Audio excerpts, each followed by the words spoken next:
Muy buenos días. Vamos a dar inicio con nuestra segunda sesión em, de nuestra materia de medicina legal. ¿Ok? En ese entendido, Lucy y María del Sol, vamos a hacer un, un pequeño, un pequeño un pequeño recuento de lo que nosotros analizábamos en nuestra sesión pasada, ¿no? Precisamente cómo es que la medicina ha evolucionado, cómo es que las primeras manifestaciones en torno a esta ciencia, pues, o nacen precisamente para atenuar aquellos efectos que tenían diferentes padecimientos fisiológicos sobre las personas y que de cierta manera, pues cuando se dan en grandes masas las grandes epidemias que han azotado a la humanidad, pues entonces surge esta necesidad de iniciar ya con una sistematización de esta ciencia, ¿no? Primero nace de esa manera con la medicina clínica, la medicina, pública, y entonces después, ¿sí? Se da este surgimiento de lo que es la medicina legal, ¿no? ¿Con qué finalidad? Con la finalidad de auxiliar a las autoridades y a las autoridades judiciales para la resolución de ciertas, para la resolución de ciertas problemáticas o de ciertas, cuestiones que no se conocían, ¿sí? Como, por ejemplo, conocer la causa de muerte de las personas, sí saber, o resolver ciertos casos de las diferentes índoles, ¿sí? Para con esto, ¿con qué finalidad? Para una mejor administración de la justicia. Sabemos entonces que la medicina legal, o la definíamos como un conjunto de conocimientos médicos, ideológicos necesarios para la resolución de ciertos problemas que eran planteados por el derecho que tenían la medicina legal tiene una aplicación práctica, ¿sí? Para la evolución precisamente de los conceptos jurídicos, ¿no? Entonces, hicimos un análisis histórico acerca de las diferentes expresiones en torno a lo que era la medicina legal, ¿sí? Decíamos entonces que se empieza o es precisamente o en el contexto mexicano, sí sobresalen diferentes aportes realizados a la medicina legal por parte o durante el periodo de presidencial, que fue muy breve, de Valentín Gómez Farías, que se da este establecimiento, este surgimiento de la carrera de medicina, donde Agustín de Arellano es el primer catedrático de medicina legal. Posteriormente sabemos que por parte del doctor Luis Hidalgo y Carpio, pues se da o él es conocido como el fundador de la etapa científica de la medicina legal en México, donde sabemos precisamente que sus estudios son importantes, puesto que todavía algunos postulados por cuanto hace a un dictamen previo, clasificación de lesiones, si o obligaciones de los médicos con los pacientes se encuentran vigentes y son aplicables en torno a la medicina legal, ¿sí? Eso es un poco o brevemente lo que nosotros estudiábamos en nuestra sesión anterior. Ahora bien, en plataforma se quedó una actividad, Lucy y María del Sol tuvieron la oportunidad de leer la bibliografía que bueno, el breve texto que les proporcioné. Coméntenme Sí, brevemente nada más, profa, sí, ¿sí? sí, bueno, yo sí Dime, lo pude Lucy, leer. es Pues, un análisis comparativo, ¿no? Un análisis comparativo de la clonación, desde el aspecto hay un término que se llama bioética, ¿sí? Ese término de bioética es un término que, pues, con este nacimiento de las nuevas tecnologías, de las cuestiones aplicables a la medicina, sí, y sabemos que es una evolución o una cuestión social y se evoluciona constantemente, ¿no? Entonces, muchas de las cosas, pues, tienen que apegarse también a estos conceptos de bioética, ¿no? ¿Qué es esto? Sabemos que por ahí del año 2000 empiezan estas ideas de la clonación, primero con la clonación de animales, ¿no? Y decíamos, la clonación, no se tenía esa idea que la clonación, pues, era la creación de una duplicidad de una persona, ¿no? Que si nos clonaban vamos a tener un doble, ¿no? Un clon como se manejaba anteriormente, ¿no? ¿Qué pasa con la clonación? Pues, en efecto, se empezaron a clonar animales, ¿sí? Se pensaba llevar hasta el extremo, ¿sí? De permitir la clonación de seres humanos, ¿sí? Bajo este tenor, bajo este contexto, pues surgen diferentes formas de regular la clonación, ¿sí? ¿Por qué?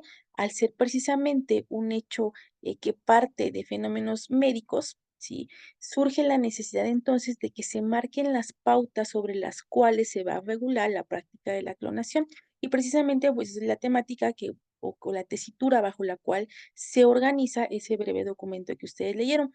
que pues sí data de años anteriores y se constriñe o es tendiente al análisis de las diferentes legislaciones existentes en torno a la clonación.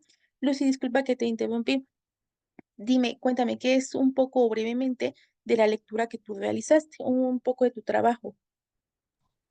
Pues en lo que yo pude percibir, hablaba mucho sobre la clonación, sobre los Ujú, inventos o experimentos que se habían realizado con diferentes animalitos y que aparentemente iban a dar una aportación muy importante a la ciencia, a la medicina, porque ujú, de ahí también dependía con la clonación, también podían sacar vacunas y y pues más desarrollo científico, ¿no?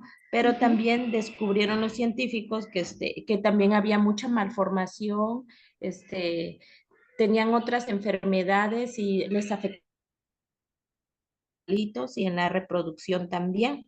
efectivamente. Aún unado a eso, había países, porque ahí intervino también la, este, la Organización de las Naciones Unidas y el Ujú, Consejo de Salud, en los que veían, ¿no? Toda esa problemática, que si eso sucedía en los animalitos, pues qué consecuencias también podría haber en las personas. Y luego en la duplicidad, y marcaba también lo que era el artículo 18 y el artículo tercero, donde decía que todos los seres humanos tenemos derecho a la vida y exacto, a no sufrir ninguna lesión o causar algún daño físico o alterar hasta la sociedad o las normas éticas o morales de las costumbres de cada lugar. Entonces, todos esos tipos de situaciones pues fueron dialogados y fueron puestos en diferentes debates, en diferentes mesas,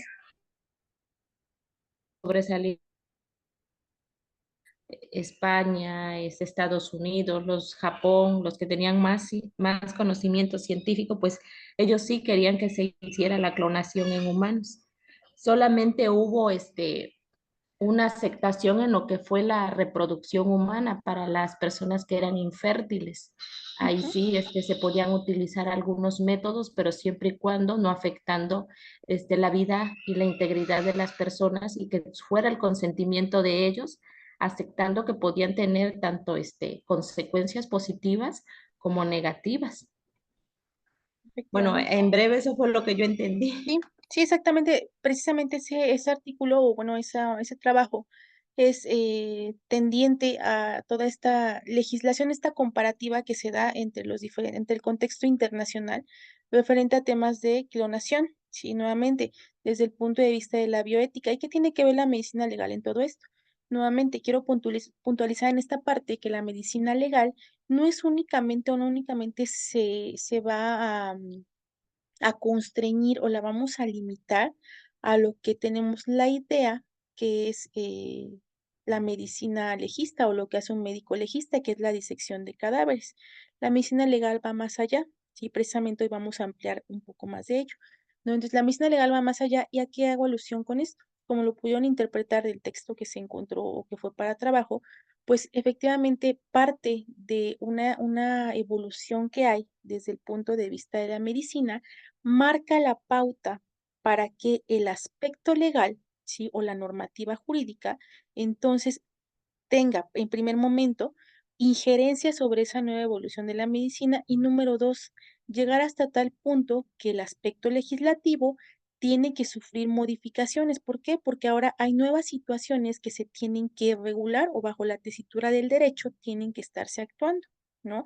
Es una precisamente de lo que nosotros veíamos de las funciones de la medicina legal. No está separado el hecho de la evolución de la medicina con la evolución del derecho.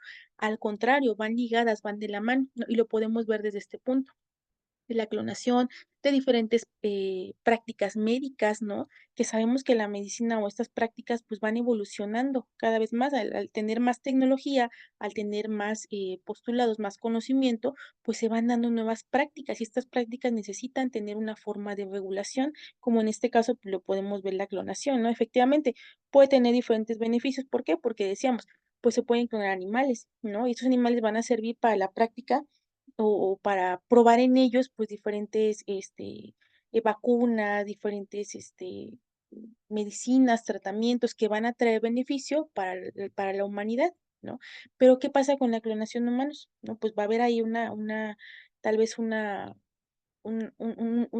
breve, tope en ello, ¿no? ¿Por qué? Porque se ha visto que la clonación en humanos, si estas modificaciones a partir de la manipulación genética, sí, porque se da a partir de la manipulación genética, pues ha traído consigo, se ha estudiado que la variable constante es que presentan diferentes, pues, disformias, o trastornos en la parte física, ¿no? Entonces, ello ha colaborado a, pues, que diferentes países, ¿sí?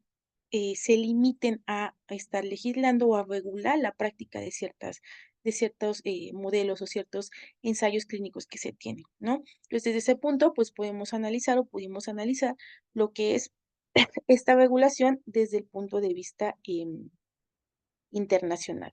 ¿Algo más que quieran agregar o podemos, continuar con lo que es nuestra sesión del día de hoy?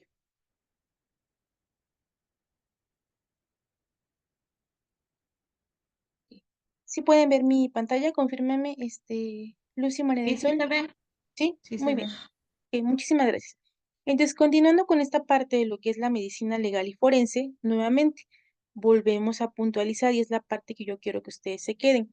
La medicina legal y forense no es únicamente, ¿sí? Lo que nosotros imaginamos que es esa parte, ¿no? Que es abrir un cuerpo, determinar una causa de muerte. No se limita nada más a eso. Eso es una subespecialidad, ¿sí? De la medicina legal y forense. En efecto, hay médicos forenses. ¿Qué implica esto? Sí, que son especialistas que van a marcar una pauta, que van a emitir un dictamen en su área de especialidad, ¿no?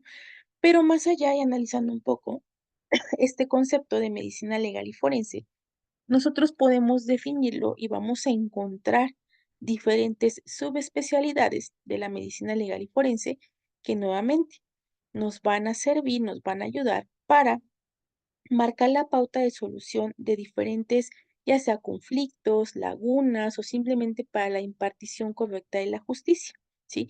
Esa es la labor de la medicina legal y forense.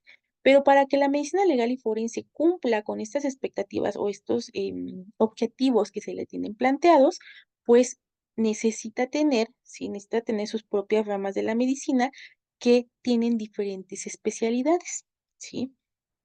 La primera que nosotros, o bueno, en primer momento, es definir qué es la jurisprudencia médica, porque hemos hablado también de la jurisprudencia médica.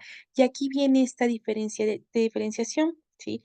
Tenemos que la medicina forense se va a ocupar de la aplicación y del conocimiento médico en la administración de la ley y la justicia, ¿sí? La medicina legal, si nosotros nos vamos a este contexto de lo que es del significado desde el punto de vista de la semántica, vamos a definir a la medicina legal, ¿sí? Como aquella que está establecida por la ley o conforme a ella, ¿sí? Por tanto, entonces la medicina legal va a ser el estudio de las leyes, normas oficiales, guías prácticas de clínica, tesis, jurisprudencias y todo lo demás, ¿sí? Entonces, si nos vamos nosotros desde el punto de vista de lo que es la semántica, vamos a poder definir de manera tal vez diferente la medicina forense de la medicina legal y nuevamente estamos ampliando ya el campo de trabajo de la medicina forense. ¿Por qué? Si nosotros nos preguntaran, ¿y para qué te sirve llevar esa materia o para qué ocupamos la medicina forense? Pues porque nos sirve para conocer de qué medios nos podemos hacer válidos o nos podemos valer para que en efecto se logre la aplicación del conocimiento que tienen los médicos en una correcta administración de la ley y la justicia, ¿no? Entonces, y por otra parte tenemos la definición de lo que es el término de jurisprudencia médica. Si nosotros adoptamos o nosotros analizamos los vocablos de jurisprudencia médica, vamos a obtener que deriva del juris, que es ley, y prudencia, que es conocimiento, ¿no? Entonces, la jurisprudencia médica va a tratar del aspecto legal de la práctica médica. Otra parte que nosotros analizábamos en nuestra sesión anterior es que también la práctica médica tiene, ¿sí?, que apegarse a la normativa establecida, ¿sí? Hay responsabilidades médicas. Los médicos tienen que conocer cuáles son, en qué marco legal se tiene que entablar su práctica, que efectivamente, en caso de que no se acaten esas normativas, pues los podría llevar incluso a ser cometer cierto tipo o que su conducta encuadre en algún tipo penal y en todo caso, pues a que se les retire o se les cancele su cédula profesional, ¿no? Entonces, a eso se alusiona esta parte. También, nuevamente, la práctica médica tiene que estar apegada a los estándares que marca la ley, ¿sí? Y empezando un poco con lo que es y lo que les mencionaba al inicio de la clase, ¿sí? Acerca de estas definiciones o estas ramas de la medicina forense que nos van a ayudar a coadyuvar con la administración de la justicia. En primer momento podemos encontrar a la traumatología médico-legal, ¿sí? ¿Qué es la traumatología médico-legal? Para que nosotros podamos entender qué es la traumatología médico-legal, es importante en primer momento definir qué es la traumatología, ¿sí? Y la traumatología, pues, es una rama de la medicina que se enfoca en el estudio de las lesiones del aparato locomotor, ¿sí? Únicamente el aparato locomotor, ¿sí? Esta es una especialidad médico-quirúrgica y los médicos que practican o que son especialistas se les conoce como traumatólogos, ¿no? Ahora bien, si nosotros ya ahondamos desde el punto de vista de la traumatología forense, ¿sí? Hay una clasificación que nos otorga la traumatología forense acerca de la clasificación de las lesiones, ¿sí? ¿Cuál es la clasificación de las lesiones desde el punto de vista de la traumatología forense? ¿Sí? Hay diferentes modalidades de las lesiones en relación con el agente traumatizante. Díganme ustedes, ¿qué se imaginan o qué piensan cuando leen este título que dice agente traumatizante? Si yo les preguntara a Luz y María del Sol, ¿qué es un agente traumatizante? Sí, desde el contexto que nosotros estamos aprendiendo hoy, ¿qué es un agente traumatizante? Dígame, Lucy o María del Sol, ¿qué es lo que ustedes me podrían definir que es el agente traumatizante? Pues como que las causas que producen el trauma, ¿no? O la incapacidad de la movilización del cuerpo. Ujú. En este caso, okey, muchísimas gracias, Lucy, podríamos definir al agente traumatizante a aquel agente externo, ¿sí? Externo, es decir, externo al cuerpo, que genera la lesión, ¿sí? Eso vamos a estar entendiendo por agente traumatizante. Aquel factor externo o cuestión externa, ¿sí? Que va a generar una lesión. Entonces, la traumatología forense nos dice que hay diferentes modalidades de las lesiones en relación con el agente que provoca la lesión, es decir, el agente traumatizante. Hay agentes mecánicos, ¿sí? ¿Cuáles son los agentes mecánicos? Los que se producen generalmente por violencias externas, ¿no? Y estos pues son la clase o la más común, sí, lo más común como fuente o como agente traumatizante, ¿no? ¿Qué otra cosa hay? Sí, las zonas del cuerpo sobre las que actúa el objeto, dependiendo de la parte del cuerpo donde se genere la sesión, pues la lesión, pues se va a dar la clasificación de la lesión, ¿no? ¿Qué otra cosa? La velocidad con la que incide sobre el cuerpo, la velocidad con la que el agente traumatizante Eso, incide sobre el esto cuerpo. pasa mucho, ¿verdad? En los accidentes, profa. Efectivamente, en los Ujú. accidentes, ¿no? ¿Por qué? Pues Sí. porque nos va a dar una pauta, un panorama acerca de cómo es que se generó la lesión, ¿no? Y no únicamente esto, vamos a ver más adelante cómo es que se da, y lo dice precisamente el texto, ¿no? Dice que en principio se consideraban sinónimas de lesión en la esfera penal, ¿no? Todo este tipo de agentes mecánicos. ¿Por qué? Porque resulta ser que pues son aquel tipo de instrumento, de instrumental del que se puede valer una persona con la finalidad de generar una lesión sobre el cuerpo de otra, ¿no? Y esto también es considerado desde el punto de vista penal. Sabemos que actualmente pues las lesiones se encuentran clasificadas de acuerdo a la gravedad o a lo que impliquen, ¿no? Están tipificadas, ¿no? Pero de igual manera, pues se toman en cuenta estos postulados para la clasificación de ellas, ¿no? Entonces, esta traumatología forense dice que hay diferentes modalidades de lesiones en relación con el agente traumatizante, en relación con aquel factor o aquel instrumental que genera la lesión, ¿sí? Entonces, puede ser también, se puede generar un diferente tipo de lesión dependiendo de la velocidad con la que incide sobre el cuerpo, ¿sí? Dependiendo del tamaño de ese agente traumatizante, ¿sí? Y dependiendo de la característica particular de ese agente traumatizante. Por ejemplo, el agente traumatizante que son las armas blancas, el agente traumatizante que son las armas de fuego, ¿sí? El agente traumatizante que son los elementos contundentes. Entonces, cuando ustedes escuchen esta parte, ya sea en algún tipo de carpeta de investigación, en algún tipo de situación de agente traumatizante, pues ustedes van a poder inferir que el agente traumatizante es todo aquel instrumental que genera, aquel instrumental u objeto que genera una lesión, ¿sí? En un cuerpo, ¿no? Eso es un agente traumatizante. Ahora bien, continuando con esto, sí, sabemos que a partir de estas pautas que marca la traumatología forense, pues también existe una clasificación general de las lesiones. Sí, pueden ser de origen físico, sí, que es decir, que se generan de manera directa sobre pues el organismo, de origen químico, que tienen ese origen en algún tipo de sustancia, sí, de origen químico en un origen biológico que puede ser de cualquier factor patógeno que genere algún tipo de infección en el cuerpo y las lesiones vitales, que son aquellas que pues ponen en peligro la vida, ¿no?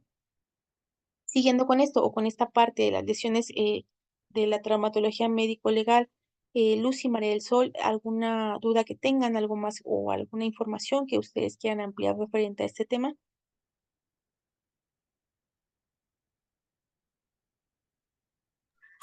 De mi parte, Pues ninguna. no, Perfecto. profa, está claro. Perfecto. Entonces, continuando con otra de las especialidades de de esta parte de lo que es la medicina forense o la medicina forense legal, vamos a encontrar a la medicina legal del trabajo. Como yo se los platicaba, ¿no? Es muy importante la medicina legal. ¿Por qué? Porque hay un área de subespecialidad que se va a dedicar a lo que es la emisión de dictámenes que tienen materia o que tienen relación directa con lo que es el derecho del trabajo, ¿no? Y precisamente en esta parte encontramos lo que es la medicina legal del trabajo. ¿Qué es la medicina legal del trabajo?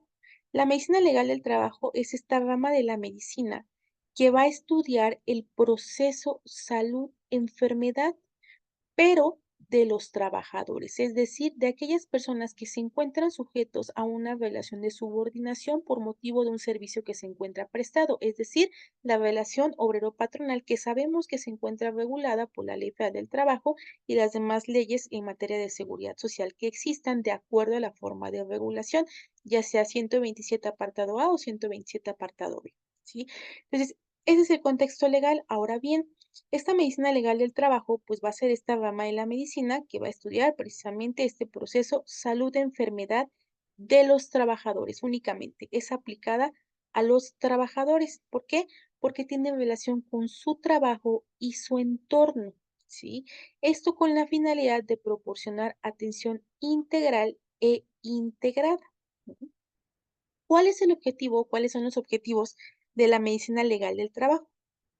En primer momento, pues tenemos que va a ser atender la salud de los trabajadores en el ambiente laboral y lo correspondiente a los ambientes familiares y comunitarios, ¿sí?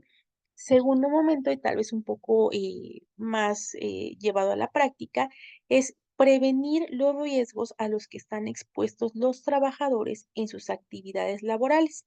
¿Cómo se previenen estos riesgos de trabajo, no? Sabemos que la Ley Federal del Trabajo y la Constitución señalan que los trabajadores tienen derecho, ¿sí? Y el patrón tiene obligación a proporcionar capacitación y adiestramiento, ¿sí?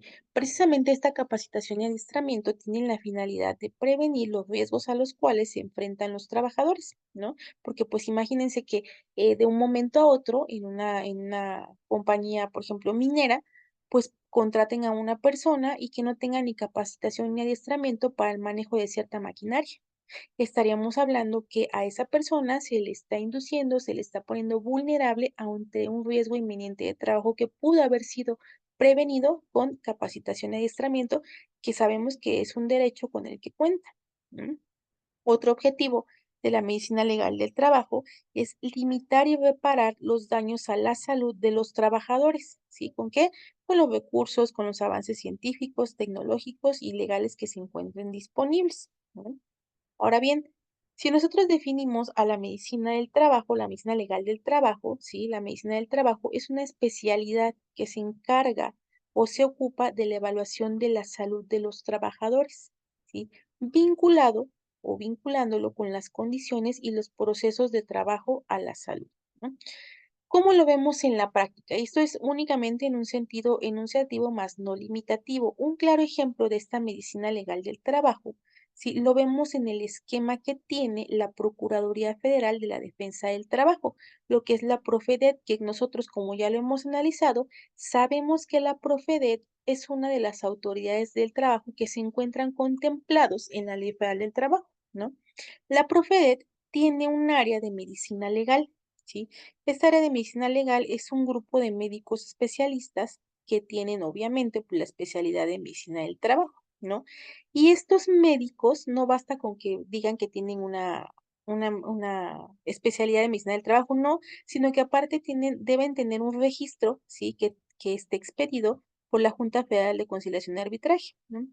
Entonces también ellos van a evaluar y van a emitir dictámenes en materia de seguridad social, ¿sí? Emitir dictámenes de accidentes de trabajo, enfermedades de trabajo, incapacidad permanente o parcial, ¿sí? Perdón, permanente, parcial o total, ¿sí? O dictámenes de invalidez, ya sea para que exista una declaración de beneficiario, ¿sí? ¿Por qué? Pues porque se les declara imposibles para valerse por sí mismos, ¿no? Pues en esta parte de la medicina legal, pues guarda un estrés, una vital importancia. ¿Por qué? ¿Sí? Porque son estos doctores los que determinan si o nos va a ayudar para valernos, si cuando haya alguna duda, o bueno, cuando hay una laguna existente en la ley, sí, porque sabemos que la ley maneja su tabla, sí, de lo que son las enfermedades de trabajo, ¿no? O los accidentes de trabajo. Entonces, cuando esto sucede, ¿qué va a pasar? Pues se tiene que acudir a los dictámenes que emita esta autoridad, ¿no? Entonces, podemos ver desde este punto que van a emitir dictámenes referentes a lo que son, sí, lo que son los accidentes de trabajo o enfermedades de trabajo. Lucy, ¿estás todavía por ahí?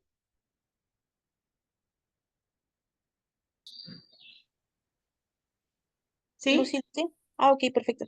Ok, entonces continuamos. No, es que vi que María le mandó un mensaje al grupo que se había acabado la clase, ¿no? Entonces, continuando con esto, sabemos que cuál es la importancia de la medicina legal desde el punto de vista del trabajo, ¿no? Que se van a decretar accidentes de trabajo, enfermedades de trabajo, puede ser la incapacidad. Recordemos que algún dictamen de incapacidad permanente, parcial, total o invalidez tiene que ir decretado por un médico. Por ejemplo, el trámite que se sigue en el IMSS para decretar si la incapacidad de una persona deriva de un accidente de trabajo, de un riesgo de trabajo, o si esto le va a tener una incapacidad permanente o parcial, pues tiene que ver o es estrecha relación con el dictamen que emite un médico. Y este dictamen va a traer consigo cierto tipo de consecuencias de derecho, por ejemplo, el porcentaje de pensión que se le asigne, la ayuda asistencial que está contemplada en la ley, ¿no? Entonces, esta es la importancia de los dictámenes o de la medicina legal del trabajo, ¿no?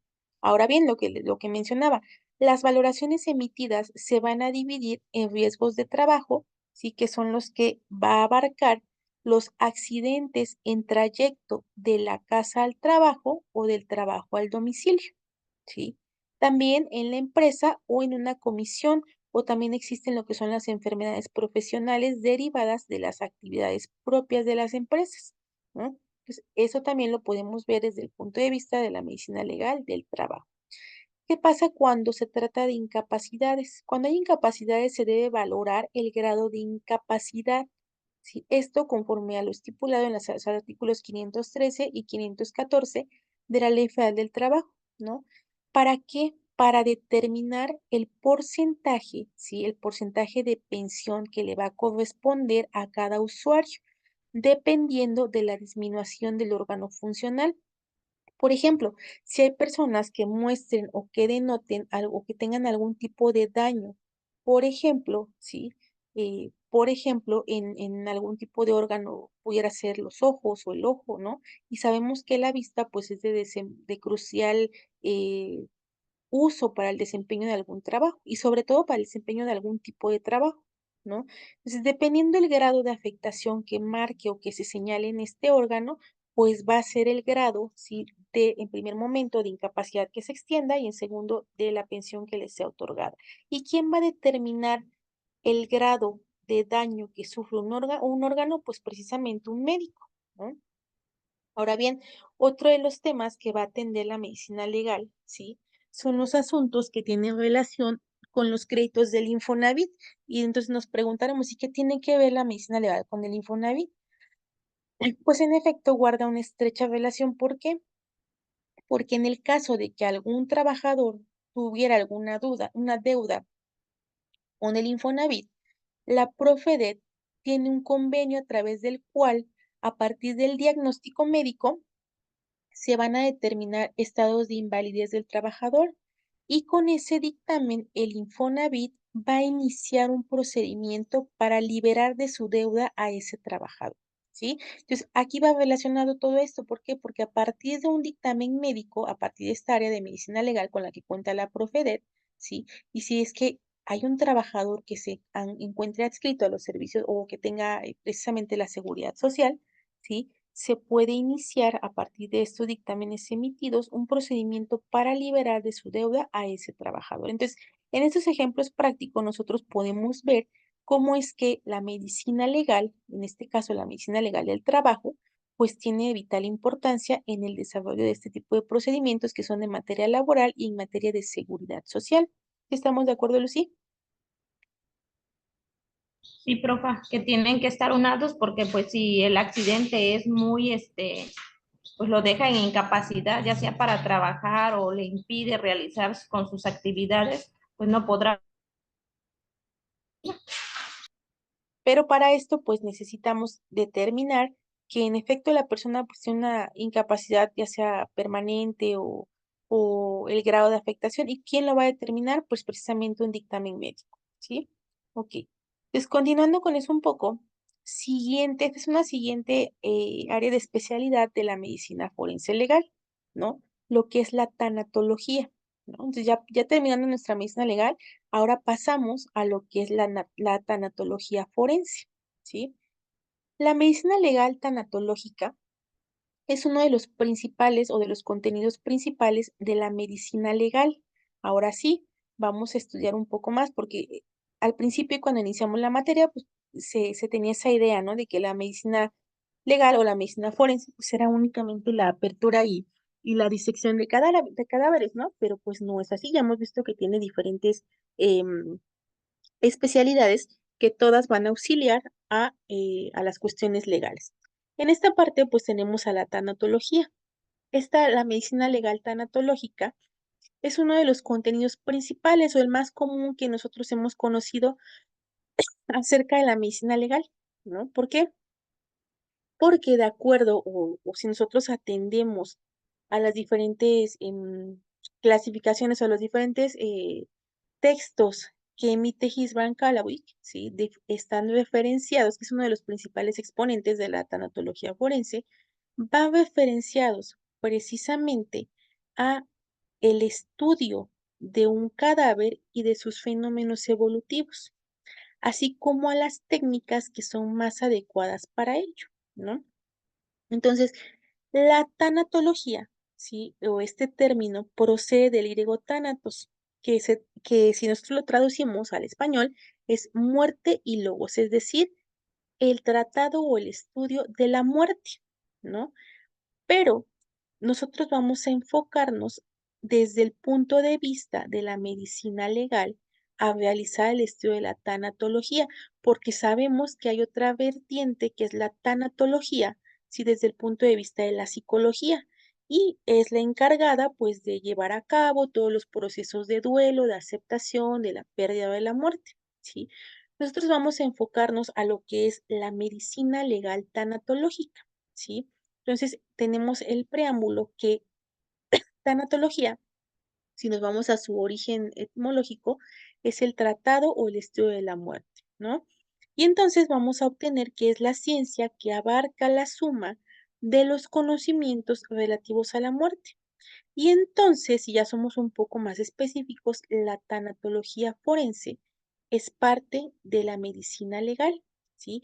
Y se va a encargar del estudio de la muerte y de sus circunstancias, pero desde el punto de vista de las exigencias judiciales, es decir, lo que la ley señala, lo que la ley pide, ¿sí? Ahora bien, ¿dudas de esto, Lucy, de lo que es la tanatología desde el punto de vista de la medicina legal?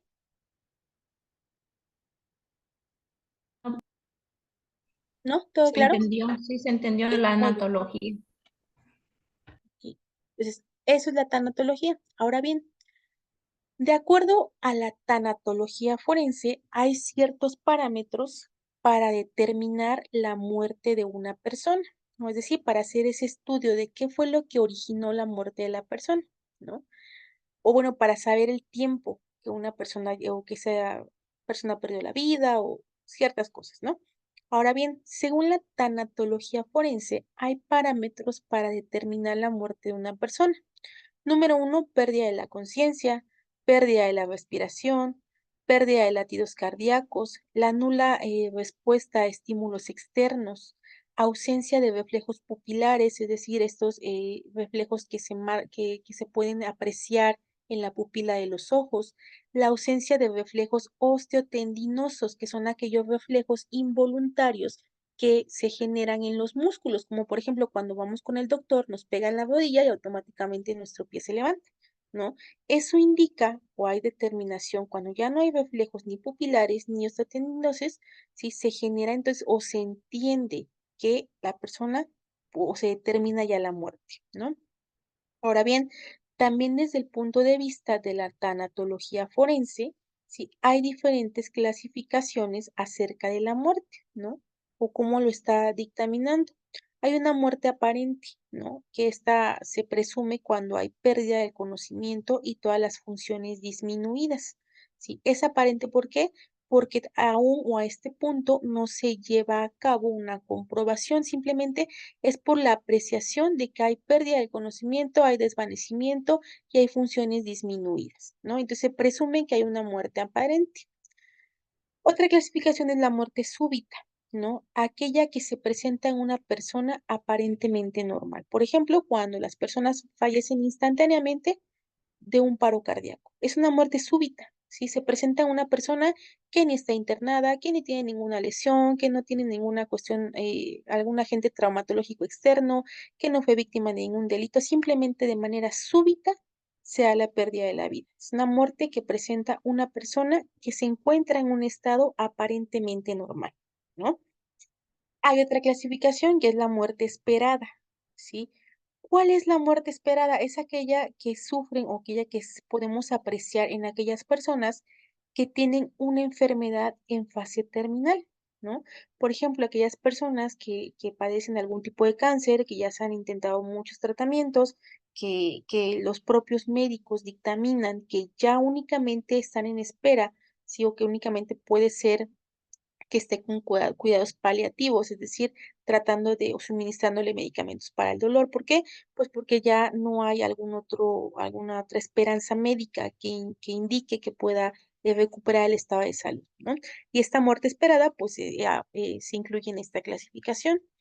Hay otra clasificación que es la muerte patológica o natural, ¿no? Esta se presenta debido a una enfermedad.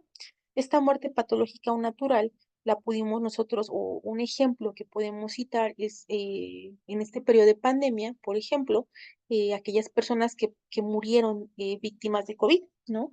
Pues estaban en un estado patológico, ¿no? Donde pues los conocimientos médicos fueron aplicados, se les determinó el tratamiento, sin embargo, pues se llega a la muerte, no fue una muerte esperada, ¿por qué? Porque se tenía suministración de medicamentos, suministración de tratamientos, sin embargo, pues no se logró el éxito y entonces se da esa muerte patológica. ¿Por qué patológica?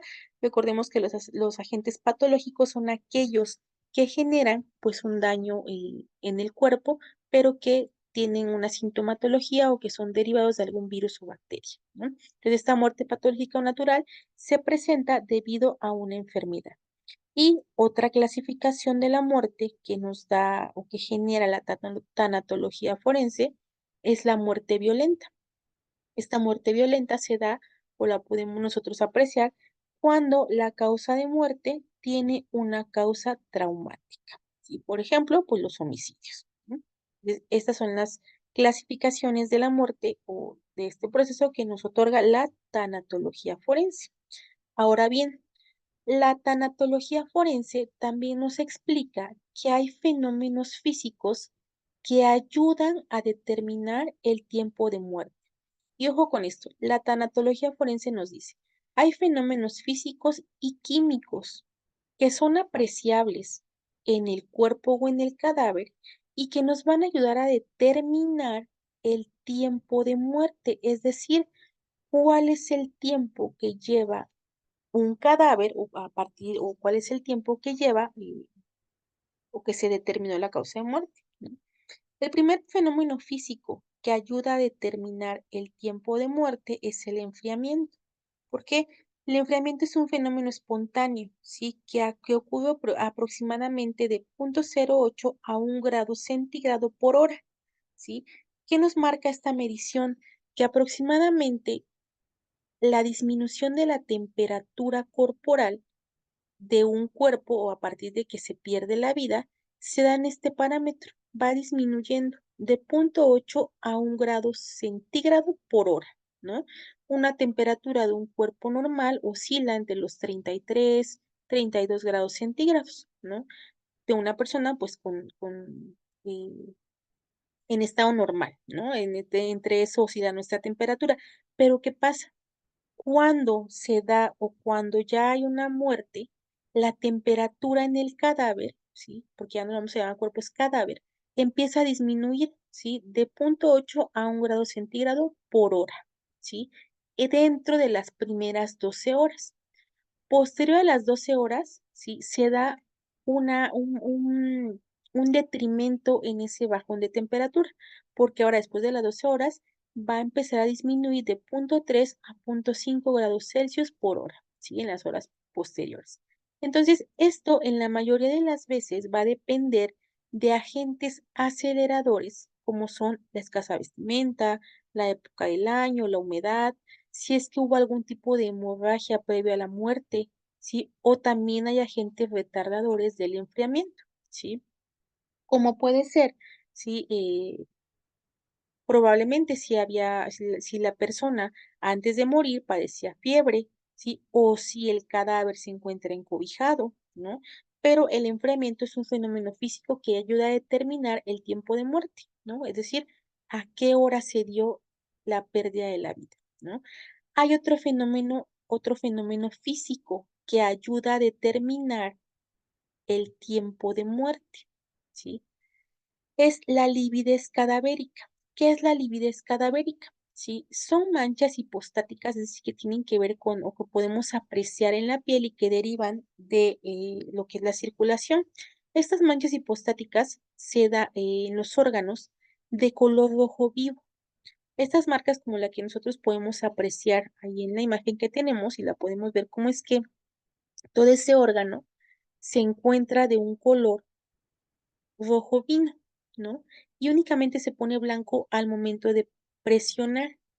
Todo ese color como rojo naranja que se ve ahí en ese órgano lo vamos a conocer como lividez cadavérica, ¿sí? Son manchas hipostáticas y estas manchas van a aparecer entre las 3 y 4 primeras horas post-mortem, ¿no? Entonces, el cuerpo se va a poner así o los órganos se van a poner así de ese color, ¿sí? O la piel se pone de ese color a partir de las 3 o 4 horas después de que se da la muerte, ¿no?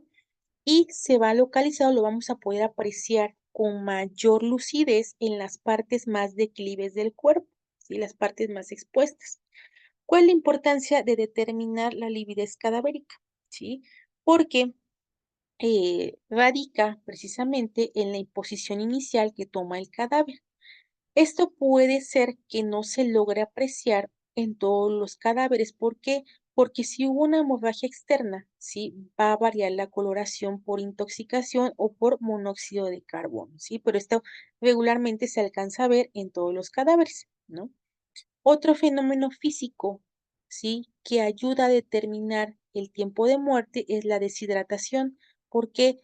Porque el cadáver va a perder de 10 a 15 kilogramos sobre kilogramo de peso corporal por día debido a la evaporación del agua corporal, ¿no? Entonces, el cadáver pierde de 10 a 15 gramos de peso corporal por día, ¿sí?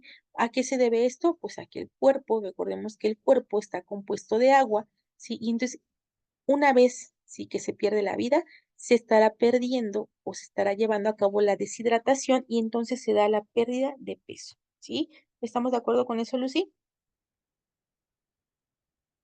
Sí, profa. Ay, fíjese que yo no conocía nada de eso hasta ahorita. Ujú. Ya yo he visto los cadáveres, pero no me imaginaba todo lo que sucede. Sí, y efectivamente, pues esto nos sirve o le sirve a la medicina, esta parte, ¿por qué? Porque ayuda a determinar el tiempo de muerte cuando encuentran, por ejemplo, cadáveres, ¿no? Que ayuda a determinar, pues, cuál fue la fecha tal vez aproximada en la cual se dio la muerte, ¿no? Todo este tipo de fenómenos, ¿no?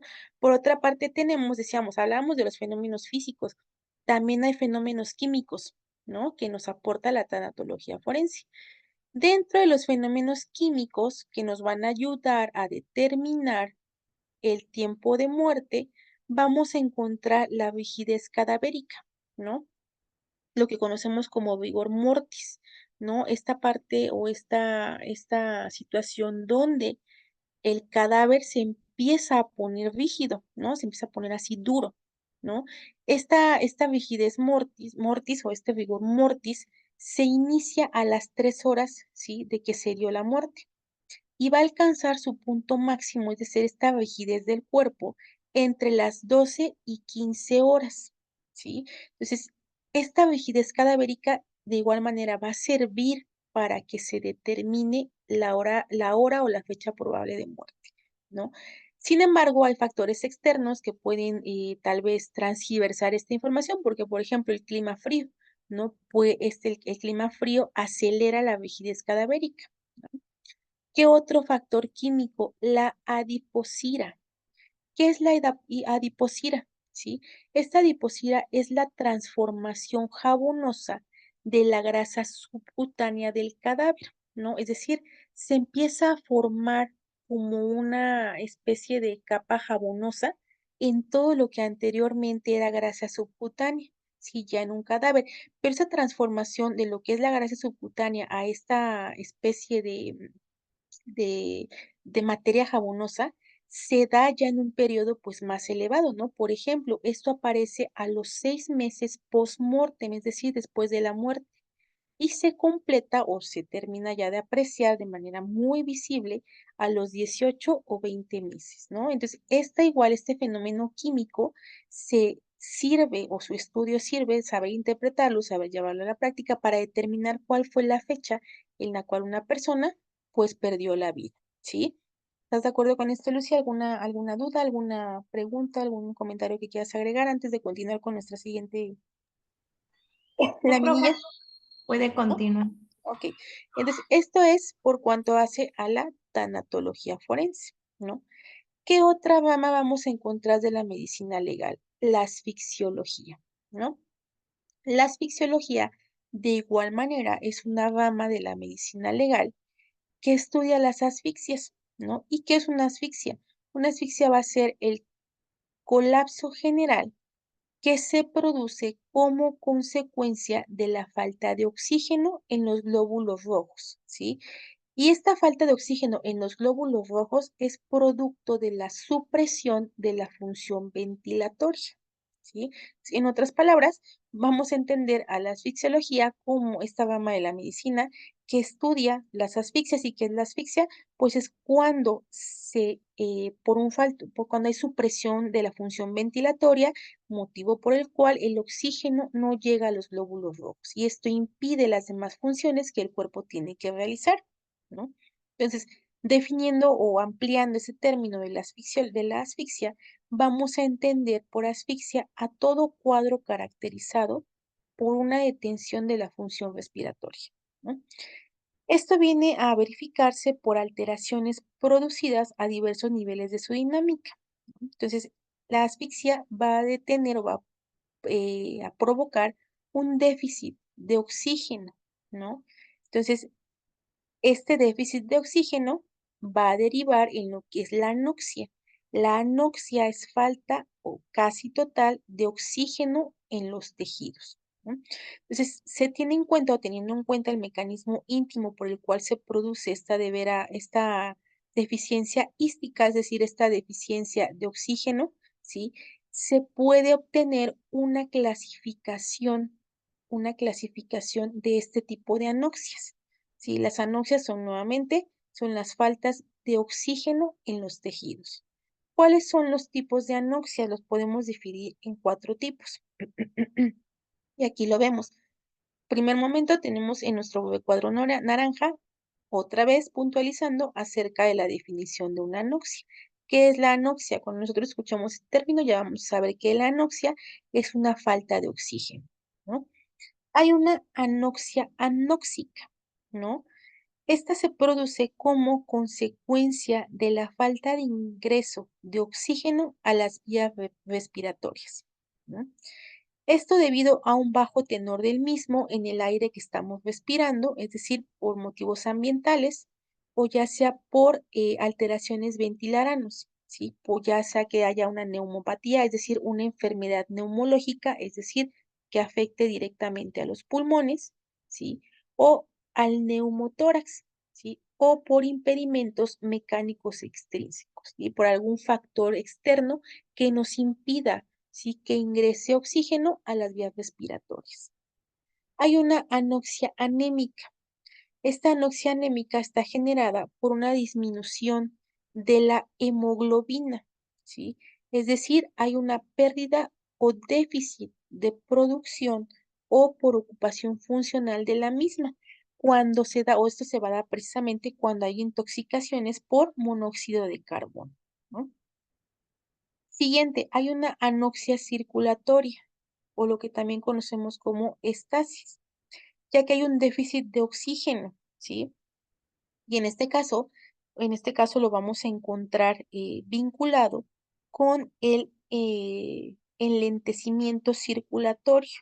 Cuando hay o se reduce esta capacidad circulatoria de la sangre y esto se debe a algunas condiciones patológicas como lo es el TEP, que es un trombolismo pulmonar, o cuando hay un shock, ¿sí? O también se debe a factores de origen tóxico, como pueden ser drogas, como pueden ser las picaduras de algún alacrán, de alguna araña, ¿sí? También recordemos que se puede dar una anoxia circulatoria. El veneno de algunas especies, ¿sí? Como también las serpientes, el veneno de algunas serpientes, de algunas arañas o de los alacranes o escorpiones, produce anoxia circulatoria, ¿no? Lo que conocemos como esteasis. ¿Por qué? Hay un déficit de oxígeno, ¿sí? Que en este caso, recordemos que la sangre es la que se encarga de transportar todo el oxígeno y llevarlo, ¿no? O sea, de transportar y llevar, o y realizar todas las funciones en nuestro cuerpo. Entonces, por ejemplo, en este caso, cuando se da por una toxicología derivada del piquete o mordida de alguna de estas especies que hablábamos, se genera entonces que se haya un enlentecimiento del sistema circulatorio, ¿no? Y entonces se genera que no circule el oxígeno en nuestro cuerpo y se produce lo que es la anoxia circulatoria, ¿no? En cuarto momento tenemos una anoxia histotóxica, ¿sí? Lo que también se conoce como una anoxia tisular. Esta se debe a un bloqueo enzimático celular, ¿sí? Ocasionado por algunas sustancias tóxicas o algunos agentes químicos, como es el cianuro y el arsénico, ¿sí?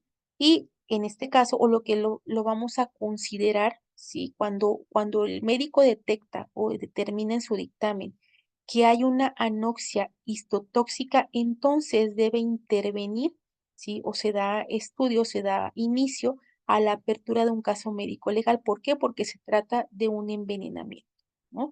Esto se da por sustancias químicas como puede ser cianuro y como es el arsénico. Ahora bien, hay una clasificación de las asfixias, ¿no? La primera es por respirar en una atmósfera pobre de oxígeno. ¿Qué pasa? Pues esto se debe a factores externos o ambientales. ¿Qué sucede? Se da el descenso del oxígeno en el aire ambiente o bien porque estamos expuestos a gases tóxicos en la atmósfera, ¿no? También hay otra clasificación de las asfixias que se dan por la existencia de un impedimento de tipo físico que interrumpe el flujo aéreo. Y aquí ya podemos encontrar lo que son las asfixias por constricción del cuello, lo que es la ahorcadura o estrangulación, las asfixias por sofocación, que es el taponamiento de los orificios respiratorios o las vías aéreas, las asfixias por compresión tóraco-abdominal, es decir, que haya algún tipo de supresión o algún tipo de fuerza que comprima el tórax y el abdomen, ¿sí? Y las asfixias por sumersión. Las asfixias por sumersión son aquellas que se dan cuando pues el cuerpo se sumerge en algún tipo, ya sea de líquido o de sólido, y se impida sí, que llegue el aire o que el aire circule, ¿no? Lo que es la sofocación, la estrangulación, las asfixias químicas, ¿no? La ahorcadura se define como esta muerte que es producida por la constricción de un lazo sobre el cuello, ¿sí?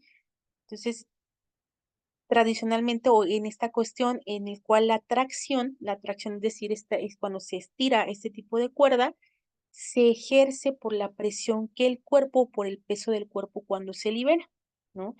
La otra parte es la estrangulación, es una forma de asfixia mecánica, ¿sí? Porque se da con fuerza, que se produce por la constricción del cuello con las manos, ¿sí? O con o con el antebrazo, o con un lazo que rodea el cuello, o con cualquier otra estructura que presione sobre el cuello, ¿no? Entonces, esto es la parte de la asfixiología. Sí, Lucy, sí entendemos ahora para qué nos sirve la asfixiología. Pues todo va unado, ¿no? Como hay diferentes determinaciones de causas de muerte y cada una tiene su rama o la parte que va a estudiar en la persona. ¿No? Ok, pues continuando con eso, también encontramos dentro otra de las ramas auxiliares de la medicina legal, es la sexología. ¿Qué pasa con la sexología? ¿No? La sexología la podemos explicar como una disciplina científica y humanística, ¿sí?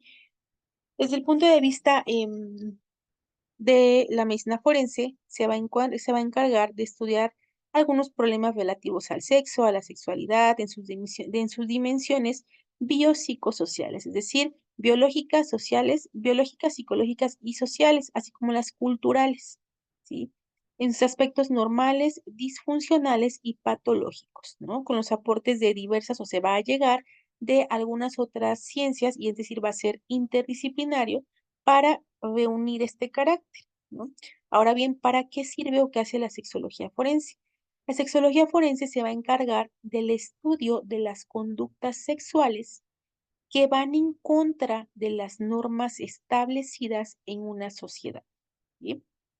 Por una parte, la sexología forense también la vamos a conocer como sexología médico-legal o medicina legal sexológica, ¿no? Y se va a encargar del estudio de la relación que existe entre un amplio abanico de problemas y distorsiones sexuales y la justicia, ¿no? Sabemos nuevamente, vamos a retomar este punto, se va a encargar del estudio de conductas sexuales que van en contra de las normas establecidas, ¿no? Entonces, se va a encargar, sí, precisamente de esta interrelación que va a existir entre todas estas distorsiones, problemas sexuales, conductas que no se encuentran permitidas y cómo es que se va a dar la impartición de la justicia, ¿no?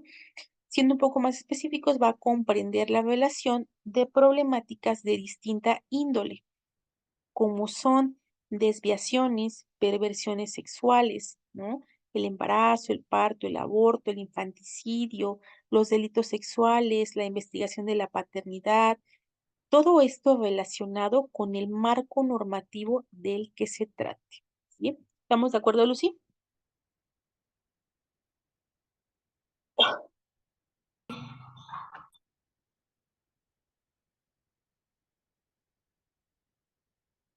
Podemos continuar con la toxicología, Lucy.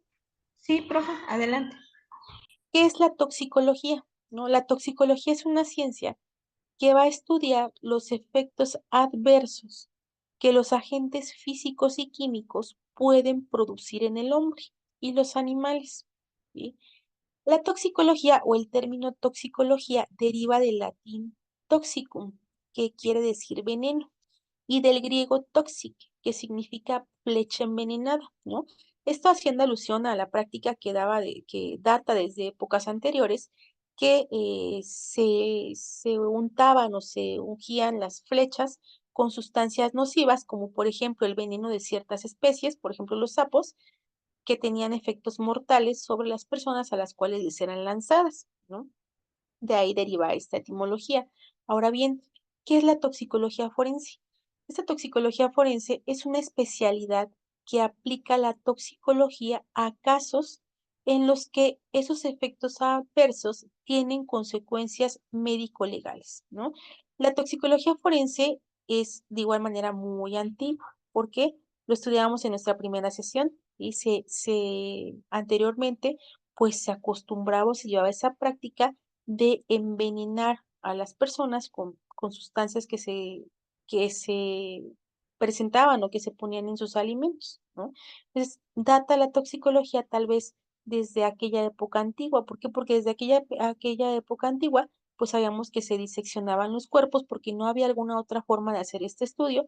Se diseccionaban los cuerpos para tener o ver cuál era la patología que presentaban derivada de algún envenenamiento, ¿no? ¿Qué hace un toxicólogo forense? Un toxicólogo forense va a interpretar los resultados obtenidos, ¿sí?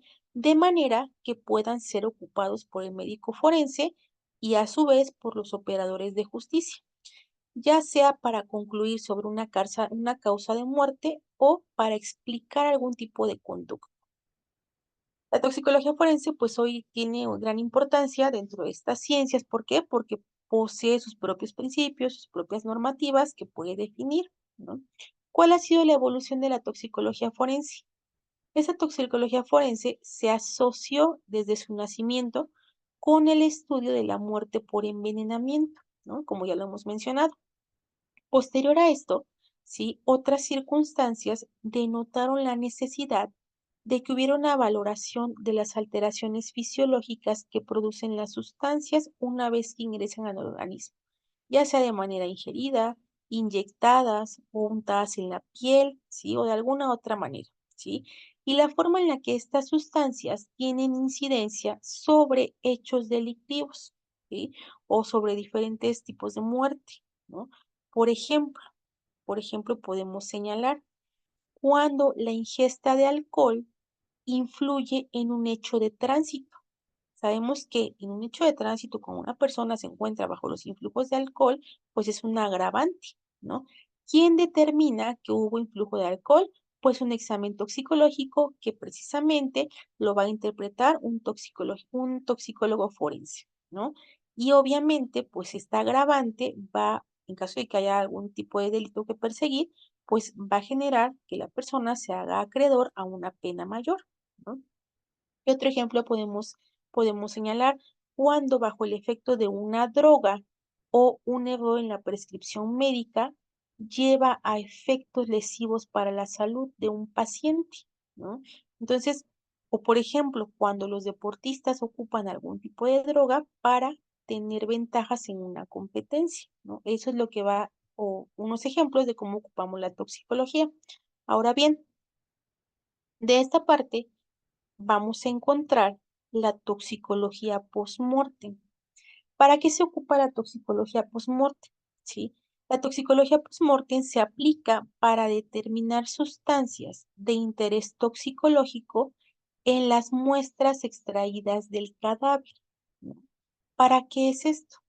Porque esto va a servir para determinar si el agente de muerte, si incidió o hubo injerencia de alguna sustancia tóxica.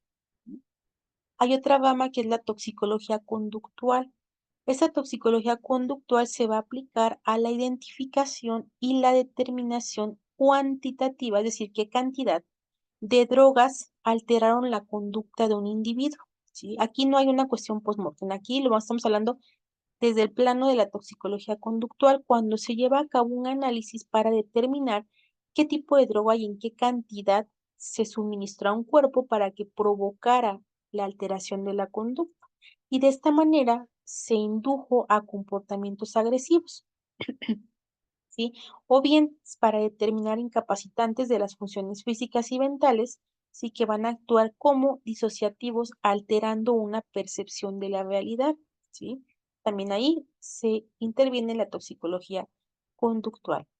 La toxicología antidopaje, ¿sí? Esta toxicología antidopaje la vamos a nosotros ver o la vamos a persuadir, ¿sí?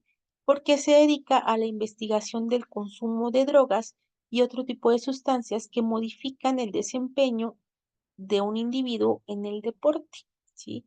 Lo que conocemos como el consumo de anabólicos o algún otro tipo de fármacos, ¿sí? Que sabemos que en las competencias y en general en cualquier práctica de deporte se encuentra prohibido y que sabemos de casos de algunos deportistas de alto rendimiento que al practicarles algún examen antidoping, ¿sí? Y resulta positivo, pues son inclusive eliminados de las competencias o se les retiran los títulos obtenidos. ¿Por qué? Porque de acuerdo a las prescripciones y a las pautas que tiene la práctica de deportes, pues se encuentra prohibido, ¿no? Y por otro tenemos la toxicología forense del trabajo. Esta toxicología forense del trabajo se desarrolla conforme a esquemas reglamentados y con el fin de determinar el consumo de drogas por trabajadores con funciones sensibles como lo son los agentes policiales, ¿sí? Los agentes que trabajan en el sector de seguridad o de justicia, ¿no? Y de igual manera se les aplica o es aplicable en los pilotos de materia aeronáutica civil y los conductores de vehículo de transporte, ¿no? Entonces, en estas partes nosotros podemos encontrar este estudio de la toxicología, ¿sí? De esta manera y con estas subramas que nosotros hemos visto de la medicina legal, pues damos concluida nuestra segunda sesión. Lucy, ¿tienes algún comentario, alguna duda que quieras exponer, algo más que quieras ahondar? No, profa, pues estuvo muy interesante la clase. Fíjese que yo no, o sea, había yo escuchado algunas palabras, ¿no? Pero no tenía yo un conocimiento exacto de todo lo que implica la medicina legal y todas las ramas de la medicina que están involucradas, ¿no? Y que con efecto van a estar relacionadas con las leyes, porque de ahí Efectivamente, se va a determinar, dependiendo el tipo de muerte, será la pena que se le imponga a la persona.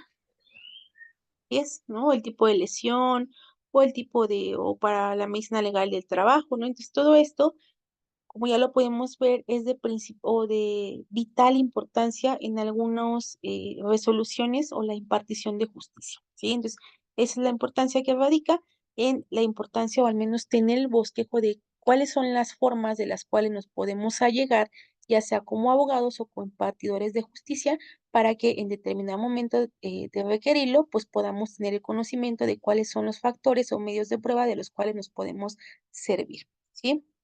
Entonces, Lucy, únicamente ya está la información en la plataforma.